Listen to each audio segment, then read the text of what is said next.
सो hey guys, कैसे हो आप सभी लोग। Welcome back to my channel AG अनाई मांगा। गाइस, आज मैं एक्सप्लेन करने जा रहा हूँ बुक ऑफ एस्पर का एपिसोड नंबर 600, जो कि काफी ज्यादा अमेजिंग होने वाला है। इसलिए पहले ही वीडियो को लाइक शेयर कमेंट सब कुछ कर डालना। एंड बाकी जिन लोगों ने भी अभी तक इसका पिछला एपिसोड नहीं देखा है तो मैंने उस एपिसोड का लिंक इस वीडियो के नीचे डिस्क्रिप्शन में दे दिया है, आप लोग जा करके पहले ही उस एपिसोड को देख लीजिए। बाकी तो जिन लोगों ने ऑलरेडी देख रखा है तो उनके लिए शुरू करते हैं हमारा आज का ये वाला एपिसोड। लेकिन उससे पहले gamer boy, solo survival, Shiv Prasad, Jain gamer, Naiya gaming and Itachi Uchiha gaming, thank you for joining ज़ूफेन सिल्वर डीमंस। चलिए अब इस एपिसोड को शुरू करते हैं। अब इस एपिसोड की स्टार्टिंग में हमें ज़ूफेन के हेवनली ड्रैगन की नई फॉर्म को दिखाया जाता है, जो उसकी clean form almighty scarlet dragon king होती है, और साथ ही हमें उसे चैन में कैद दिखाया जाता है। ज़ूफेन का स्कारलेट ड्रैगन किंग सिर्फ अपनी पूंछ को झड़कता है और अपने पंजे से उन चेन्स को पकड़ता है और साथ ही सारी चेन्स को एक ही बार में तोड़ डालता है, क्योंकि वो चेन्स उन लोगों की सोल से अटैच होती हैं। तो उसके बैकलैश की वजह से वो लोग भी इंटरनली काफी ज्यादा घायल हो जाते हैं और खून खांसने लगते हैं। लेकिन फिर भी इतना ज्यादा इंजर्ड होने के बावजूद भी वो लोग अभी भी उस फॉर्मेशन को बनाए रखते हैं। हमें ज़ाओ डेज़ू की हालत की ओर भी दिखाया जाता है, वो भी काफी ज्यादा इंजर्ड होते हुए खून खांस रहा होता है और उसे इतना ज्यादा दर्द का एहसास हो रहा होता है कि वो अपने घुटनों के बल भी बैठ जाता है। डरते हुए अपनी कांपती आंखों से सामने की ओर ज़ूफेन के स्कारलेट ड्रैगन किंग को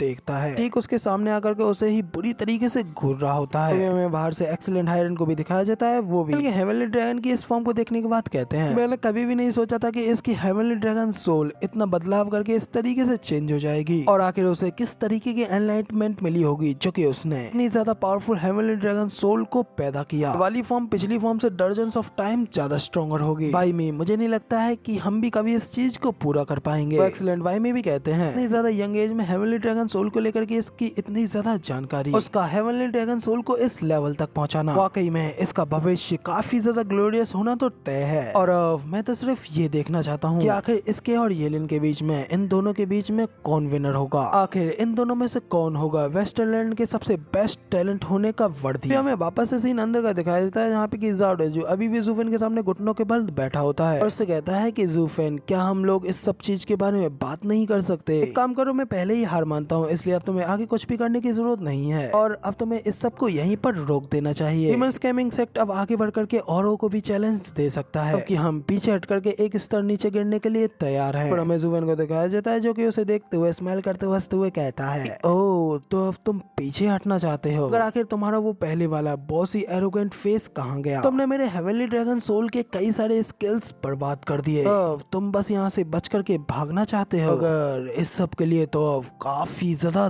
देरी हो चुकी है। फिर ज़ूफेन अपनी लाल आंखों से ज़ाओ डेज़ू को घूरने लगता है। स्कारलेट ड्रैगन किंग एक जोरदार दहाड़ लगाता है, जिसकी दहाड़ से इतनी ज्यादा खतरनाक वेव्स पैदा होती हैं कि वहाँ पर वो आवाज सुनकर के उन सभी डिसाइपल्स की सोल तो और भी ज्यादा बुरी तरीके से डैमेज होने लगती है। तो वो लोग दर्द में चीखने चिल्लाने लगते हैं। जबकि उनकी ऐसी हालत को देख करके ज़ूफेन हंसते हुए ज़ाओ डेज़ू से कहता है, क्या हमेशा ही तुम ये चिल्लाते नहीं रहते हो? एक अच्छाई और बुराई कभी भी एक साथ नहीं रह सकती। ह्यूमंस को भगाना और ये सब वगैरह वगैरह, तुम्हारे अंदर की तुम्हारी ट्रूली शेल तुम्हारी वही मदद कर सकती है तुम्हारे इस लाइफ लॉन्ग मिशन को कंप्लीट कराने में और जीतने के बाद मिलने वाली ग्लोरी को पाने में। आज हम दोनों साइड्स में से सिर्फ एक ही साइड जिंदा बाहर निकलेगी। क्योंकि तो ज़ाओ डेज़ू और भी ज्यादा घबराने लगता है और डरते हुए अपने मन में कहता है कि आखिर अब मैं क्या करूं? ये बंदा तो अपनी आखिरी सांस तक अब हमसे फाइट लड़ना चाहता है और अगर हम दोनों ही इस तरीके से एंड पे हार जाते तो हमारे पास में मोल भाव करने के लिए एक बार्गेनिंग चिप होती, अगर ये तो अब यहाँ पर कुछ ज्यादा ही स्ट्रॉन्ग हो चुका है कि हमें बुरी तरीके से हरा करके इस अरे फॉर्मेशन को तोड़ने की हाई चांसेस हैं। जब जैसे ही इन सब प्रोसेसों में हमारा बैरियर डिस्ट्रॉय होगा तो फिर आखिर उसके बाद में फिर मैं क्या कर पाऊंगा? मेरे पास तो यहाँ से बच करके भागने का भी कोई रास्ता नहीं रह जाएगा। तो अब ज़ाओ डेज़ू ध्यान से इन सब चीजों के बारे में ही सोचने लगता है। वो कुछ देर ये सब सोचने के बाद में फिर वो पूरे जोश के साथ में फुल मोटिवेट होते हुए खड़ा होता है। अपने साथियों को मोटिवेट करते हुए, खुद को मजबूत प्रेटेंड करते हुए ज़ूफेन से कहता है, हे डीमन, आखिर तुम जैसे डीमन को क्या लगता है हमारे पास तुम्हें हराने का कोई रास्ता नहीं है? मैं सोचा था कि हम तुम्हें हेवेंस के रेस्पेक्ट के प्रति चैन से जीने देंगे, और वो भी इसलिए क्योंकि हम जीवन की काफी ज्यादा परवाह करते हैं, लेकिन फिर भी तुम ये भूल जाते हो कि तुम सिर्फ अकेले हो, जबकि हम 10 के 10 लोग यहाँ पे एक साथ यूनाइटेड हैं और एक डेथ मैच में तुम कभी भी हमारा मुकाबला नहीं कर सकते। वो अपने सभी साथियों से कहता है कि मेरे जूनियर ब्रदर्स, हम लोग हार नहीं मानेंगे और फाइट लड़ेंगे, इसलिए अब आगे बढ़ो और अपनी पूरी ताकत को लगाते हुए से दिखा दो कि हमारी यूनिवर्सल राइटियस सेक्ट की जस्टिस कोई ऐसी चीज नहीं है जिसे कि तुम इस तरीके से कभी अपवित्र कर पाओगे। और तुम लोग याद रखना, मैं ज़ाओ डेज़ू, जो कोई भी मेरे साथ खड़ा होगा जीत उसकी होके रहेगी। एंड वक्त पे इतनी ज्यादा खतरनाक स्पीच को सुनने के बाद में तो काफी ज्यादा जोश में आ जाते हैं और उसके नाम के नारे लगाते हुए कहते हैं कि हाँ, हमारे सामने कोई भी डीमन जीत नहीं सकता। जबकि इधर साइड पे उन लोग इस तरीके से नारेबाजी करते हुए ज़ुफेन तो आराम से मस्त उन्हें देख रहा होता है। तभी बाहर से हमें वो किंग यो दिखाया जाता है, जो कि तो ये सब देख करके काफी ज्यादा हैरान होते हुए कहता है कि जाओ डेजू की कट्टरता के अलावा उसकी वीरता देखना काफी ज्यादा रेयर है और इवन की मैं तो ये सोच भी नहीं सकता था कभी एंड पर जाओ डेजू इस तरीके से अपनी हीरोइक साइड को दिखाएगा। लेकिन इस पे उसकी साइड पे खड़ा यान वो कहता है कि तो यहाँ पर कोई भी हीरो नहीं दिख रहा है, मुझे तो यहाँ पर सिर्फ एक ऐसा जोकर दिख रहा है जो कि सिर्फ और सिर्फ अपनी आखिरी परफॉर्मेंस देने जा रहा है। ब्रदर वू, तुम एक राइटियस कल्टिवेटर हो और तुम्हारा अल्टीमेट क्लैरिटी सेक्ट कभी भी विश्वासघात का सहारा नहीं लेता है, इसलिए तुम कभी भी इस तरीके के प्रशिक्षित और चालाक पाखंडी के अर्थ को नहीं समझोगे। आदमी की भाषा में कहूँ तो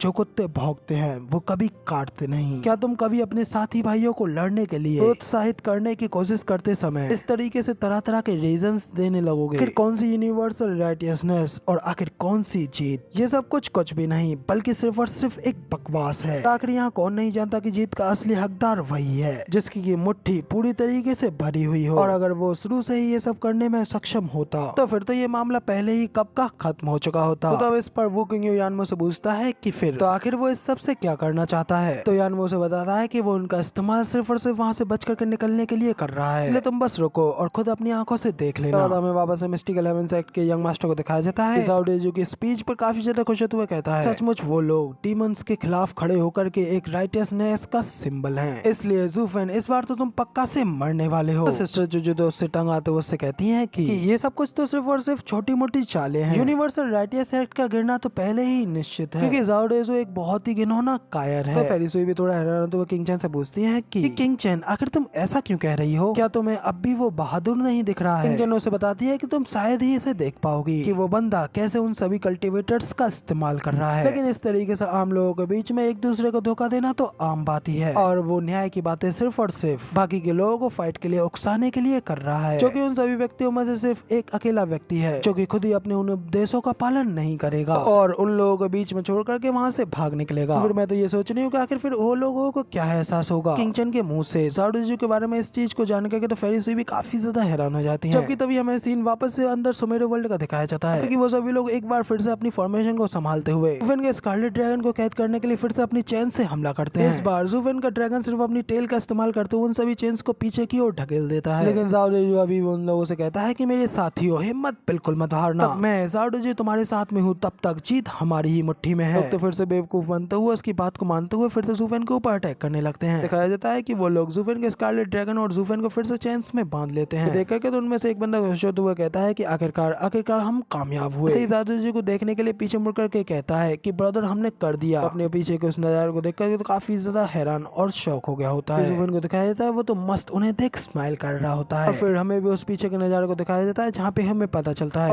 ऑलरेडी उन लोगों को पीछे छोड़ करके इस फॉर्मेशन से बाहर निकल गया होता है और फिर उस बंदे से कहता है कि मुझे माफ कर देना भाइयों, इस बार तुम्हारे इस सीनियर ब्रदर को जीत नहीं मिल सकी।